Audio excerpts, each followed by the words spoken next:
l'Allemagne a quand même reconnu, alors c'est vrai qu'elle était la perdante de la Deuxième Guerre mondiale, elle a été un des perdants, mais en fait, elle a quand même reconnu pas mal de ces crimes commis pendant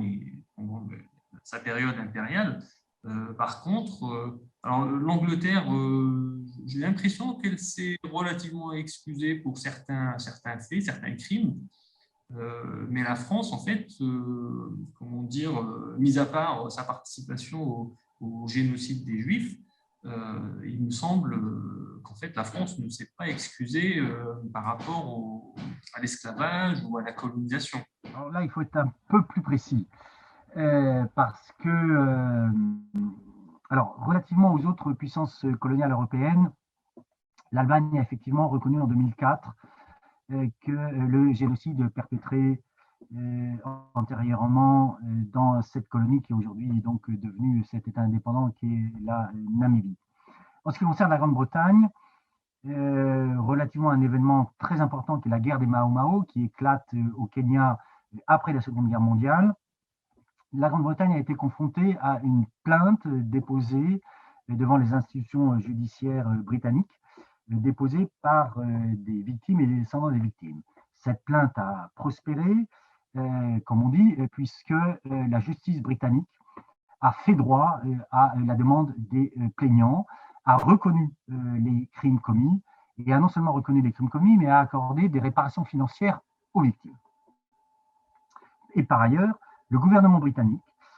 gouvernement conservateur, faut-il le rappeler, lorsque cette décision de justice est rendue, d'une part, n'a absolument pas contesté la décision rendue de justice, et d'autre part, a décidé d'ériger à Nairobi une stèle à la mémoire des victimes. Enfin, hors d'Europe, que ce soit aux États-Unis, que ce soit au Canada, que ce soit en Nouvelle-Zélande ou que ce soit en Australie, les États respectifs ont reconnu, alors selon des modalités diverses, les torts, insignes faits à ceux qu'on appelle les populations indigènes ou les peuples indigènes ou populations autochtones, massacrés, spoliés, déportés, et dans certains cas, a également accordé des compensations financières aux victimes. C'est le cas au Canada et aux États-Unis, il y a des mécanismes de compensation financière accordés notamment aux descendants des tribus, des peuples autochtones, mais aussi, faut-il le rappeler, des compensations financières pour accorder aux descendants d'esclaves, aux Afro-Américains, ou Afro-États-Uniens plus exactement. Ce sont des mécanismes qui sont désormais établis dans toute une série d'États américains. Je vais prendre un exemple pour que la chose soit plus précise. Si un établissement financier ou industriel états-unien veut participer à un marché public aux États-Unis et dans certains États, il doit apporter la preuve qu'il ne s'est pas enrichi pendant la période de l'esclavage. S'il s'avère qu'il a bénéficié de cette période de l'esclavage, il doit développer des mécanismes de réparation qui passent soit, par exemple, par le financement de recherches consacrées à l'esclavage, soit des dispositions sociales visant à promouvoir et à l'enseignement de, soit à favoriser l'accès à l'enseignement et à l'enseignement supérieur en particulier des Afro-États-Uniens. Donc, la question de la reconnaissance et la question des réparations, y compris financières, et sont des questions qui ont été, dans nombre de cas, positivement tranchées. Pour ce qui est de la France, il faut distinguer ce qui relève de l'esclavage et ce qui relève de la colonisation. La reconnaissance de l'esclavage, elle a eu lieu par la loi Taubira de 2001, qui reconnaît effectivement l'esclavage comme crime contre l'humanité. Et c'est dans le cadre de cette loi que le 10 mai a été retenu comme date de commémoration de la lutte des esclaves pour leur émancipation et comme date de commémoration des abolitions de l'esclavage. Ce qui fait qu'effectivement, après avoir honoré Napoléon, celui qui a rétabli l'esclavage, Emmanuel Macron et son gouvernement vont se recueillir le 10 mai dans les jardins de Luxembourg devant le monument qui rappelle le combat mené par les esclaves pour mettre un terme à leur servitude. Il était prévu à l'origine dans la loi Taubira, non pas seulement une reconnaissance à la fois politique et symbolique, mais des réparations financières, matérielles, qui ont disparu au cours du débat parlementaire. En ce qui concerne la reconnaissance des crimes coloniaux, pour ce qui est de la France, cette reconnaissance est très partielle et partiale. Il y a eu reconnaissance de certains crimes commis dans les colonies, mais absolument pas une reconnaissance pleine et entière de la colonisation comme crime contre l'humanité. Rappelez que, effectivement, le premier candidat à la présidence de la République à avoir déclaré que la colonisation avait été un crime contre l'humanité était Emmanuel Macron, qui déclare cela lors d'un déplacement en tant que candidat, c'est très important de le rappeler, en Algérie, mais qui, sitôt rentré en France, se garde bien de réitérer ses propos, non seulement se garde bien de les réitérer, mais gêné vraisemblablement et conseillé par ceux qui le soutenaient, laisse entendre qu'il n'a pas voulu dire ce qu'il a dit, mais qu'on a mésinterprété ce qu'il a dit, et en tout cas, comme ses prédécesseurs,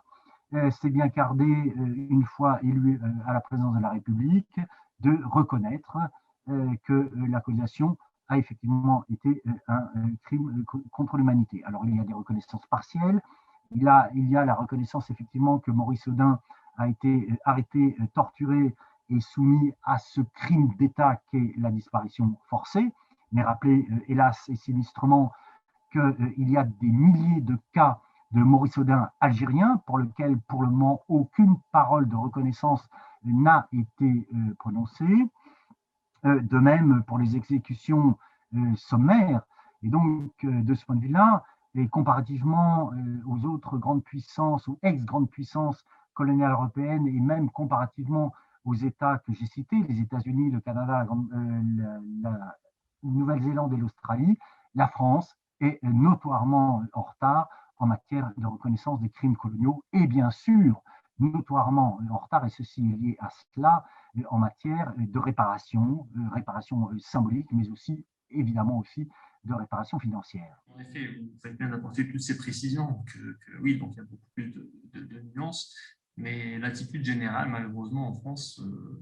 du moins au niveau des élites, après au niveau du peuple, c'est difficile de savoir, mais au niveau des élites, il semble y avoir un consensus quand même que voilà, c'est un non-sujet,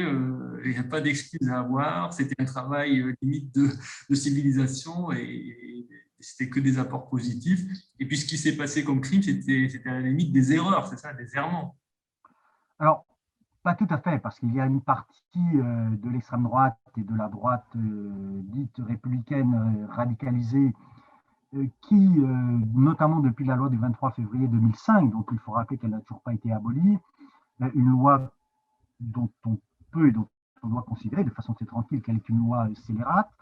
dans la mesure où, là aussi, exception française qui n'est pas à l'avantage de la France, et la France est la seule ancienne puissance coloniale au sein de laquelle une majorité a cru bon de sanctionner une interprétation officielle du passé colonial, ce passé colonial étant qualifié dans l'article 1er de la loi du 23 février 2005 comme étant une œuvre. Il n'y a pas besoin d'être un philologue de haute volée pour comprendre que le terme œuvre tel qu'il est employé dans l'article 1er de cette loi emporte évidemment une acception positive de ce passé colonial. Donc on assiste, et c'est en partie en réaction d'ailleurs à la loi Taubira de 2001, effectivement à une réhabilitation de la part de l'extrême droite et de la droite de gouvernement, à une réhabilitation du passé colonial français. Et pour ce qui est des gauches en général, et de la gauche socialiste en particulier, souligner de ce point de vue-là, François Hollande, hélas, n'a pas dérogé à la règle, et qu'elle reste cette gauche socialiste très pusillanime relativement à la question des crimes coloniaux, et que globalement, sur ce sujet, elle n'a pas fait progresser le dossier, comme on dit, de façon significative, s'est contenté de gérer l'état des choses tel qu'il était, sans faire de pas en avant au cours du quinquennat de François Hollande. Et que globalement, en effet, cette question de la reconnaissance des crimes coloniaux n'est pas à l'agenda Parti socialiste notamment, ses dirigeants, quels qu'ils soient, n'en ont jamais fait un élément significatif de leur programme et par conséquent aussi un élément significatif de leurs revendications. Dans la prochaine partie, nous parlerons de racisme d'État. La France de la Troisième République, la France de la Quatrième République, la France de la Cinquième République, au moins jusqu'en 1962, est à la fois une France républicaine et une France qui, eu égard à la condition juridique et politique des indigènes jusqu'en 1945 et eu égard à la condition politique décolonisée jusqu'en 1962, peut et doit être considérée à la fois comme une république, mais une république au sein de laquelle a prospéré également un racisme d'État.